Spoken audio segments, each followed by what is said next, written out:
Muy buenas noches, gracias por estar ahí, romanitos, y acompañarnos en este rato de tertulia deportiva, emeritense y de barriada, por lo tanto, universal. Ya saben, el fútbol nos gusta, es nuestra pasión dominante. Bueno, yo como soy creyente tengo otras pasiones dominantes y hoy traigo aquí a un señor que le voy a preguntar si ha ido a la Virgen de la Montaña alguna vez, aunque tengo entendido, David, que a la Virgen de la Montaña no se le puede pedir ni que tu equipo gane un partido ni que te toque la lotería. Buenas noches. Hola, buenas noches. Entonces, las creencias van por un lado a veces, pero aunque yo creo que hay que pedir ayuda siempre para todo, ¿no? Sí, nunca viene mal, nunca viene mal. Yo tuve Anquela de entrenador y me acuerdo que había algunos compañeros también que rezaban y decía, reza fuerte, pero que en el vestuario de al lado también lo están rezando y no sé por dónde va a tirar. Aquí tuvimos un entrenador que plantó ajos en una portería. Es que nos está viendo Lolo, por lo tanto tengo que tener prudencia hoy en este programa. Este hoy se va a acostar tarde, con lo gusto. Bueno, David Mateo Rocha, director deportivo del Mérida. No sé si darte la enhorabuena o acompañarte en el sentimiento, pero oye, en todo caso, ya aprovecho para decirte que te deseo mucha suerte. Marc Efferman, lo conocemos muy poco, pero lo poco que conocemos transmite buenas vibraciones, no solamente en el ámbito futbolístico. El otro día estuve en el Parador, bueno, y me dicen, un señor muy, ya de momento un señor educado, pero muchas veces uno se plantea si en el fútbol la cercanía también es un valor, ¿no? Yo no digo que todo el mundo tenga que ser como Pepe Fouto. Hombre, yo creo que en el fútbol y en cualquier aspecto de la vida, al final, para mí las relaciones interpersonales son fundamentales y yo no concibo, en este caso, la función que me ha tocado ahora desempeñar, sí en hacer partícipe a la gente que está con nosotros en el club, pero desde la persona que vende entradas hasta el míster o hasta el propio presidente. Eso se dice, que la unión, esa palabra tan bonita, es la única manera. Tú el primer equipo que tienes que hacer o contribuir a hacerlo, no solamente los jugadores, sino tiene que ser ese ambiente, tiene que ser prensa, taquilla, es decir, esa es una responsabilidad de los que estáis ahí sí, en el timón de esto. Sí, sí, no, sin duda. Cada uno tenemos nuestra función, pero no hay nadie que sea más importante que el otro. En este caso Lolo es el más importante de la parte de prensa y tiene que comunicar las cosas tal como queremos que las comunique y es una función importante. A nosotros nos toca confeccionar la plantilla, el míster preparar los entrenamientos y todos tenemos que dar nuestra mejor versión para llegar a ese conjunto de que todo funcione. No le voy a echar incienso a Lolo, que después dicen que somos amigos. Oye, ¿tu infancia son recuerdos de Cáceres? ¿Quién te llevó de la manita al fútbol, te acuerdas? Pues sobre todo mi hermano. Yo tengo un hermano mayor que es 8 años mayor que yo y también jugaba fútbol, llegó a jugar hasta la tercera división y bueno, fue canterano del Cacereño además. Y yo pues al final era tu primera referencia y le seguía allí donde iba y bueno, incluso había días que no le apetecía mucho ir al partido a entrenar y ya estaba yo con la mochilita, preparándole la mochila y decía, venga que juegas hoy a las 10 y a lo mejor el día antes había tenido jarana por ahí, tenía que ir yo a despertarle, pero con tal de que me llevase. ¿Has cambiado de demarcación o siempre has sido un hombre del centro, por decirlo así? He ido cambiando, sí. Sobre todo en mis inicios era más media punta o extremo y bueno, a partir ya, sobre todo de la segunda etapa del Cacereño y luego ya en el Albacete, ya digamos me especialicé más. Sin embargo, que yo te vea, se lo he dicho a Fran Morillo antes del programa, te recuerdo un par de temporadas en el Extremadura Almendralejo, no sé cuáles son las temporadas de tu vida. Mi mejor temporada fue probablemente la que ascendimos con el Nastia a segunda división, que nos dio el ascenso y además personalmente hice muy buen año. La siguiente en segunda también y luego la última de Oviedo también fue buena. La de Extremadura, pues bueno, me hubiese gustado que hubiese sido mejor porque al final la temporada de segunda jugué todo el año lesionado. La primera. Con el tema de la pubalgia y jugué todo el año lesionado y bueno, cuando acabó la temporada... Pues menos mal que estabas lesionado. Cuando acabó la temporada tuve que operarme porque no pude aguantar más, pero bueno. ¿Cuál es, no de tus partidos, sino del fútbol? ¿Cuál es el partido que no te cansarías de ver? Mira, me anticipo y te digo yo uno que probablemente tú no hayas visto. Yo no me cansaré nunca de ver el Brasil-Italia de 1970 porque me parece el mejor partido de fútbol que he visto en mi vida. ¿Cuál es el partido que te dices, oye Rafa, este partido de fútbol me da igual que sea de selecciones que de equipos? ¿Cuál es el que a ti más dice, lo tengo grabado en mi retina ese? Bueno, quizás sí, el primero que se me viene a la cabeza sería el España-Holanda que nos dio el Mundial, porque yo sinceramente soy muy forofo de la selección, me gusta mucho ver la selección y nunca pensaba que fuésemos a ganar un Mundial, sinceramente, que siempre pensábamos que si nos tocaría alguna vez nosotros poder vivir algo algo así, y yo creo que ese partido pues marca un antes y un después, sobre todo para el fútbol español en general. Donde tú has jugado donde has terminado, bueno, donde llevas mucho tiempo, claro, tenemos a Iniesta, a Xavi. ¿Qué centrocampista es un referente en tu vida? Pues quizá yo, sobre todo con las últimas posiciones que venía un poco ocupando, yo me fijaba mucho en Xavi Alonso. Para mí que es más batallador quizás que técnico, o no, o me lo parece a mí. Yo creo que tiene un poco de las dos cosas. Yo creo que hay pocos jugadores que hayan tenido ese interior del pie y ese desplazamiento largo que tiene él, pero luego tenía una capacidad de sacrificio y un trabajo oscuro que a mí me encantaba. Tú hablas antes, ya sabes que cada español es un seleccionador y cada emeritense es un entrenador, con lo cual es una... aquí me ha sorprendido muchas respuestas. A veces pregunto al centrocampista y la gente me dice Guti, y me dice, bueno, por ejemplo, un tío elegantísimo que era Redondo, el que jugaba sí. el Tenerife y después... Sí. Y es verdad, porque ¿qué tendrá que hay unos futbolistas que te atraen, bueno, como en la vida mismo? Eso o tú, por ejemplo, venga, te voy a concretar. Dime qué entrenador tú recuerdas que te haya causado más impresión, o uno de ellos, no te voy a... Pues mira, he tenido suerte de tener grandes entrenadores, pero si me tengo que quedar con uno, me quedaría con Vicente Moreno, que es el entrenador del Español la temporada pasada, y lo tuve 3 años en Tarragona, y a mí fue el entrenador que más... Ya tenemos mala suerte en el Español, por cierto, porque a mí me parece que había hecho un buen trabajo con lo que tenía. Sí, fue más... Bueno, además tengo relación con él y tal, y fue más una cosa de club que de aspecto deportivo, porque al final los resultados estaban ahí. Oye, te toca ahora una responsabilidad. En mi época, que es la de tus padres, por cierto, había una canción de Marisol que era La vida es una tómbola. Es decir, claro, tú ahora tienes un trabajo en que hay muchos aspectos de tómbola. Tú dices, yo fichamos a este jugador. Pero cuidado, que después a ver qué resulta, porque muchas veces son melones, es decir, hay suerte. Yo pongo un ejemplo en su contrario. Aquí vino Pedro, que jugó en el Ceuta, no hizo nada, y aquí en Mérida se hartó de meter goles. Es decir, yo ojalá hubiese seguido en Mérida. Ese factor suerte también es muy necesario, aunque hagáis toda la profesionalidad que pueda en la selección. Sin duda, sin duda. Nosotros intentamos minimizar todo esto de suerte, porque muchas veces depende de que el jugador se encuentre cómodo, encuentre su hábitat natural aquí en Mérida, que se encuentre a gusto en el club. Nosotros intentamos darle todos esos factores para que, digamos, solamente se tenga que preocupar pues de entrenar y de estar bien para jugar. Pero bueno, luego es verdad que hay muchas cosas que no puedes controlar, problemas familiares, problemas en casa, problemas con la mujer, los padres, si alguno se pone enfermo, pues hay cosas que al final... El jugador lo primero ante todo es persona y es ser humano, y cuando la cabeza está en otro sitio es complicado sacar rendimiento. Oye, mucho Big Data, mucha estadística, mucho tal, pero como la pelotita no entre, las cosas están chungas. Totalmente, totalmente. ¿Y qué te parece de ese, no digo mal ambiente, pero en los mentideros, y eso que ahora se nos ha acabado, como bien sabe Lolo, el mentidero deportivo por excelencia que era el Nevado? Veremos si pueden recuperar el tono desde que se ha ido Michel. Pero ¿qué te parece el que los emeritenses empecemos... Por una parte ilusionas con el equipo, pero diciendo, esta temporada está chunga, el Deportivo La Coruña, el Córdoba, el Fuenlabrada, el otro, como diciendo, madre mía, ¿nuestra liga cuál es? A ver si nuestra liga va a ser el San Fernando, la Balona y todo esto. A ver, por un lado está bien que la gente piense así, creo yo, porque al final hay que ser realistas, ¿no? Estamos compitiendo con gente con la que no podemos competir en muchos aspectos, pero bueno, sí que es verdad que yo creo que al final vamos a hacer un buen equipo y que la diferencia hoy día en el fútbol se han reducido tanto que cualquier equipo puede ganar a cualquiera, y que nosotros vamos a competir con todos estos seguro. Hay eso que llaman los juguetes rotos. Yo que he tenido esta experiencia en Mérida, futbolistas que tú dices, este tío qué bien juega, qué bien toca, pero tenía un problema, que no le gustaba madrugar. Es decir, no, yo que soy padre de familia muy numerosa, quiero decir que el valor del esfuerzo hay que inculcárselo, porque es que si no, y a mí me da pena mucha gente que podía ser grandes futbolistas que han dilapidado su... Sí, al final es un sacrificio grande, ¿eh? O sea, hay muchas cosas que marcan la carrera de un jugador, pero sobre todo una de esas es el tesón y el esfuerzo.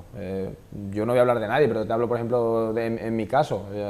Y mi madre muchas veces me lo decía, dice, hijo, ¿qué fuerza de voluntad tienes? Porque yo venía a casa de vacaciones y me levantaba a las 7:30 de la mañana para irme a correr y hacer mi gimnasio y estar preparado para cuando llegase la temporada y llegar bien. Entonces, al final no es fácil y tienes que renunciar a muchas cosas. Yo te hablo por mí. Yo, por ejemplo, la boda de mi hermano me perdí prácticamente toda la boda. Llegué al baile y de milagro, y porque vine corriendo y porque me dejaron ya venir después de un partido con la condición de que ganásemos. Esto me pasó estando en el Villarreal.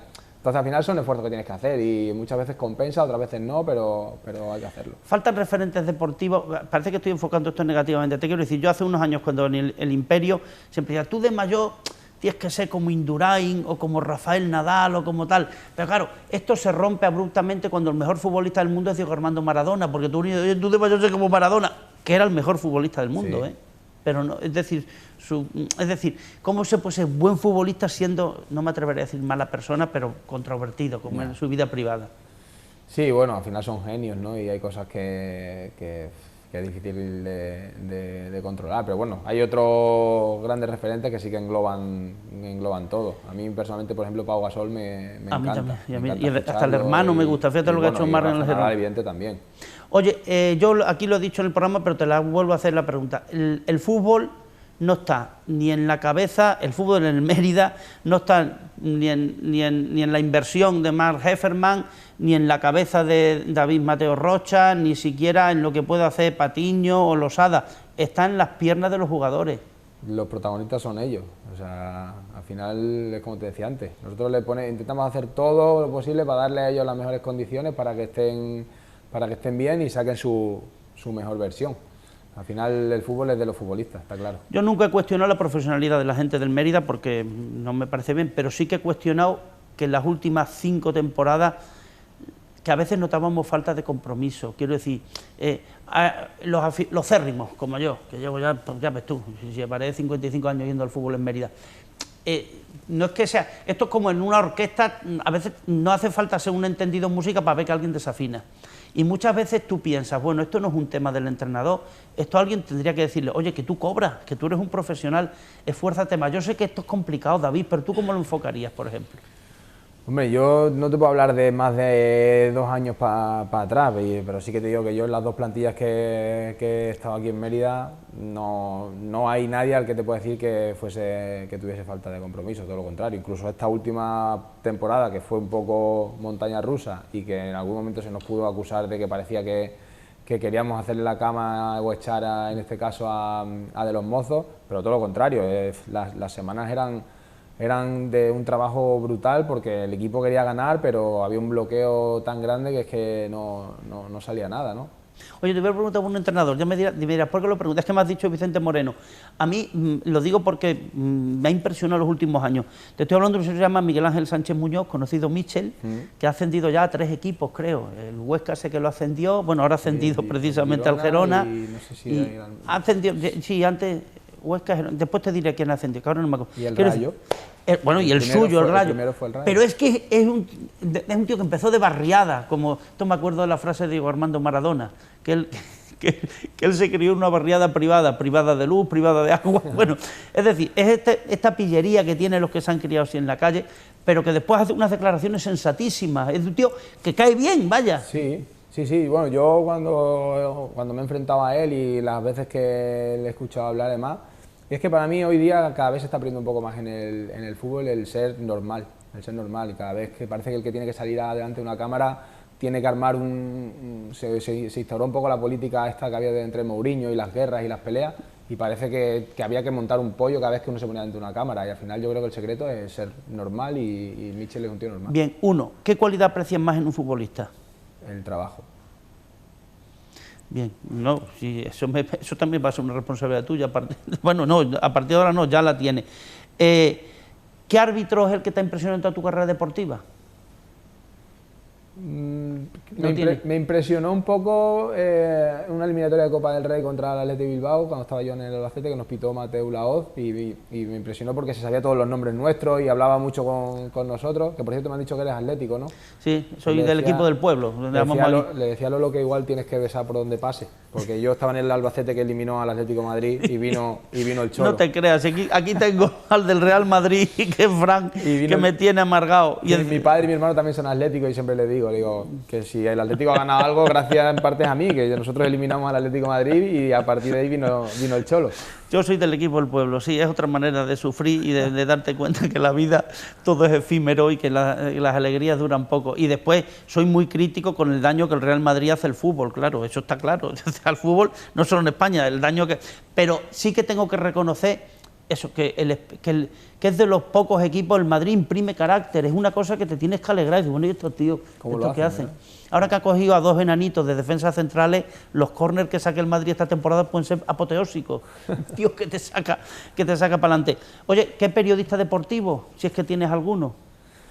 José Mario Ortiz, del periódico Extremadura, que al final es, muy buen tío. Ayer es amigo y desde que escribió una cosa muy bonita de un señor que se ha muerto, un ciclista que hacía toda la vida trabajando en Sánchez Cortés, no había probado nunca una gota de alcohol.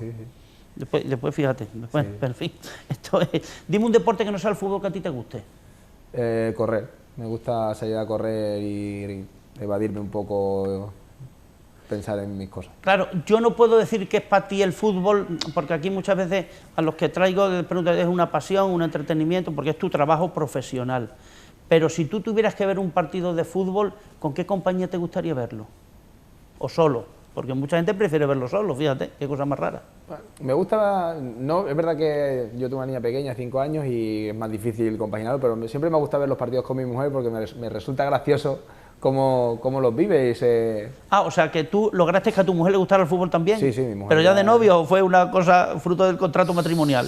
No, ya de novio porque bueno. ella prácticamente desde el principio de la relación vino a vivir conmigo y ha vivido toda la carrera desde el principio vinculada conmigo y vinculada al fútbol, y al final se hizo una forofa grande. Antiguamente, que ya no existe porque el mundo ahora está, hablabas de cómo jugaban en Alemania, o el famoso catenaccio italiano, o el fútbol en las Islas Británicas, que era ahora, la verdad es que ya no, de hecho, los mejores entrenadores ingleses en Inglaterra no son ingleses, o sea, Guardiola, Klopp, etcétera. Pero si tú tuvieras que elogiar un sistema de fútbol, ¿cuál cogerías? ¿O tendrías que ir adaptando? Yo creo que va cambiando, hay como, yo creo que más o menos los ciclos de los mundiales y demás, ese equipo que consigue el éxito un poco, o de las Champions, ¿no? Ahora parece que al principio giraba todo a la forma de jugar que tenía la selección, y ahora parece que va girando todo a los Chelsea, Liverpool, a ser un poco más físicos, más directos, de equipos de más de transiciones, y a mí quizás me gusta más eso, que es un poco lo que desde la parcela deportiva con Juanma, que esto lo hemos hablado muchas veces, creemos que es lo que gusta aquí en Mérida, ¿no? Son equipos dinámicos, que ataquen mucho, que roben cuando pierden, que no tengan ataques excesivamente largos y que no soben demasiado el balón, sino que sean partidos muy vivos, y yo creo que eso es lo que gusta aquí en Mérida, y a mí particularmente también me gusta. Lo que nos gusta, y esto hablo como aficionado, claro, es equipos que luchen. No, que luchen. Tú puedes salir, el equipo ha perdido, y tú dirás, este equipo ha perdido, pero es mi equipo, y le has visto luchar. Por eso antes te decía, y lamento, es decir, que a muchas veces dices, que luchen un poquito, y muchas veces hay muchas causas que uno ignora cuando está el jugador, pero aunque pierda, si tú le ves que luchan, es otra cosa distinta. Yo a veces me he quejado eso, de un poco de falta de lucha, o de... ¿Tú crees que hay había una frase antigua que decía, el mundo siempre necesitará democracia y extremo izquierda? ¿Siguen siendo necesarios los extremos en el fútbol? ¿O ya no? Los extremos como extremos, ¿no? Sí. Los puros extremos. Es verdad que cada vez hay menos, pero yo creo que son importantes. Al final es el sitio del campo donde, digamos, más facilidad tienes de poder hacer el uno contra uno, y creo que es algo que sobre todo en el fútbol español se está perdiendo. Has hablado del fútbol del Chelsea, es decir, entonces prácticamente tú dices, bueno, un centrocampista, si tú no tienes posesión del balón, ¿eso va en paralelo a que no puedas hacer buen fútbol? Pregunto, porque a lo mejor no te hace falta, pero mira el Chelsea. Sí, o sea, tienes que tener posesión de balón. Yo creo que lo primero que tienes que tener claro cuándo y dónde la quieres tener, y dónde puede ser más eficaz. Yo creo que por más tiempo que tengas el balón en los pies, no necesariamente vas a ser más peligroso a la portería rival. Me ha sorprendido mucho lo poco que he visto, porque tampoco, pero sí que he visto el Córdoba, y que el perfil de los jugadores que está contratando son muy similares a la labor que estáis haciendo vosotros, es decir, gente del Villarreal, creo que es decir, pero esta es una liga como nos ha pasado esta en la liga pasada, que era el Córdoba y los otros? ¿Esta es una liga para el Deportivo y para los otros? No, yo creo que aquí la igualdad es mayor. Yo creo que va a ser mucho más. Es verdad que va a haber equipos como incluso el propio Córdoba, el Depor y luego Intercity, la Nucía y equipos que están ahora mismo fuera de mercado, que están en otra liga, pero yo creo que el resto va a ser una igualdad muy grande. Bueno, la Nucía es que me hizo muchas gracias. Yo estaba ahora en Jerez de la Frontera y ha estado conmigo uno de la línea de la Balona y le digo, ¿qué tal, cómo va? Dice, ahora el Rodríguez. Y yo, claro, decir el Rodríguez, digo, hay que ver, que no es el presidente del club, es el Márquez Fernández Rodríguez, pero este tal Rodríguez vive en Suiza, es el dueño de Festina, de los relojes Festina, sí. De hecho tenía un equipo de ciclismo que se llamaba Festina, y no sé si es Lotus, Tudor, otro, quiero decir, que sin estar en el club, sin ser el presidente es el que lo financia. Digo, oye, pues yo le he explicado que en el nuestro en vez de Rodríguez se llama Hefferman, pero que no sé cómo va. No, pero esa es mi pregunta. ¿Tú crees, a ver, por no hablar de cosas concretas, que tampoco, que los jeques inviertan en equipos de fútbol puede ser bueno o malo? En dos casos concretos, el Paris Saint-Germain y el Manchester, porque eso rompe el mercado, caramba. Sí, yo creo que al final se ha creado una burbuja que no sé yo hasta qué punto se va a poder mantener, y esos son otros niveles, pero yo te hablo por lo que yo estoy viendo ahora en el mercado. No creo yo que en Primera Federación se vayan a generar esos ingresos como algunos equipos están empezando a gastar. Nosotros en ese aspecto sí que lo tenemos claro. Lo primero es la viabilidad del club y ser un club. La idea es de que independientemente de que esté Marc o esté otro inversor, es que cuando Marc no esté, se encuentre un club saneado y un club viable y un club a poder ser sostenible. Tengo que reconocer sí que eso el señor Puertas Bautista lo ha hecho muy bien. Sí, las cosas como son, y yo le tengo mucha estima a Paco. O sea, oye, si te vas de aquí, después me vienen en el chinche y en estas cosas y me dicen, bueno, no lo has preguntado. Una pregunta que es ociosa, pero que tú la sabes. Nos hace falta un delantero centro. Esta temporada nos la ha hecho. Ya tenemos uno. Sí, tenemos a Lolo, que no es exactamente... Sí. Porque sin entender de fútbol uno piensa que a lo mejor Lolo es un poco retrasado. Pero claro, un delantero centro, no te voy a decir de garantía, necesitas una inversión tremenda. El Mérida no sé si puedes, no quiero que me avances nada, pero sí que habrás pensado un delantero centro que digo yo, que por lo menos 13 o 14 goles nos meta en una temporada.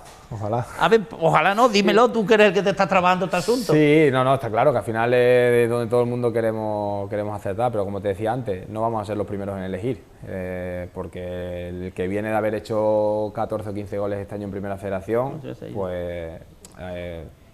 por ejemplo, nosotros habíamos visto el caso de John Echanis, que estaba en Linares, ha hecho 14 goles y se ha ido al Intercity con una ficha inasumible para nosotros, que si otro equipo... La Nucía también tiene un patrocinador potente, sí, cuidado. Sí. Por eso te comentaba antes, que al final yo creo que en ese aspecto, pues bueno, tenemos nombres encima de la mesa, pero que habrá que esperar, porque también hablas con agentes y demás y todos quieren esperar a la segunda división. Y yo el otro día le decía a uno que es amigo mío, digo, yo he jugado 6 temporadas en segunda y había 22 equipos, digo, no sé si ahora hay 40, porque todos quieren entrar en segunda división. Y al final va a haber, es verdad que ahora el mercado está súper engordado y... Son un peligro los representantes, porque es que hay que, vaya tela, a ti que te toca lidiar con esta gente. Bueno, yo lo pienso que al final hacen su trabajo y yo soy muy respetuoso con eso. Intento, dentro de las posibilidades que las horas que me da el día, intento atenderles a todos. Es verdad que ya vas viendo un poco quién puede realmente echarte una mano y tiene a mejores jugadores que realmente merecen la pena, y otros que sabes que ahora mismo no pueden entrar en tus planes, pero sí que entiendo que hay que ser respetuoso con el trabajo de todo el mundo, porque al final ellos tienen que trabajar y luego gestionar la vida deportiva de un jugador, ¿no? Entonces es normal que tengan que llamar a muchas puertas. ¿Es bueno en un club tener siempre para una misma plaza competencia entre los jugadores, que eso les espolea? Es decir, yo tengo 2 defensas centrales, fichemos 3 y que entre ellos, claro, porque esto también puede ser un acicate para su profesionalidad. Para mí es fundamental. La competencia interna es la que te hace subir el nivel. Si tú tienes 11 jugadores que ellos más o menos saben o intuyen que el domingo van a jugar, al final no entrenas igual que cuando ves que si bajas el pistón, el que está por detrás tuya te puede levantar el puesto. Bueno, como no sé si te vas a ir de vacaciones, es que se me ha acabado el tiempo, me está diciendo Maima que hasta aquí hemos llegado, o sea, que vaya tela. No, de vacaciones me iré en septiembre. Pues, como los emeritenses de pro que ya no queremos feria. O sea, que, vale. Oye, muchísimas gracias, David. Nada. Ya venías precedido de buena fama, pues mira, ya supongo que me reñirán por las preguntas que no te he hecho, pero eso ya se encargará en mi berriada. Que tengas suerte. Muchas gracias. Porque el trabajo ya veo que lo estás haciendo. Y aquí tienes, esta es tu casa. Y a ustedes, amigos, buenas noches y gracias por aguantarnos con esta paciencia y por escucharnos. Hasta, no sé hasta cuándo, iba a decir hasta la semana que viene, pero ya veremos. Como Lolo me tiene que echar una mano, ya veré. Si no sale el programa bien, ya les diré de quién es la culpa. Muy buenas noches.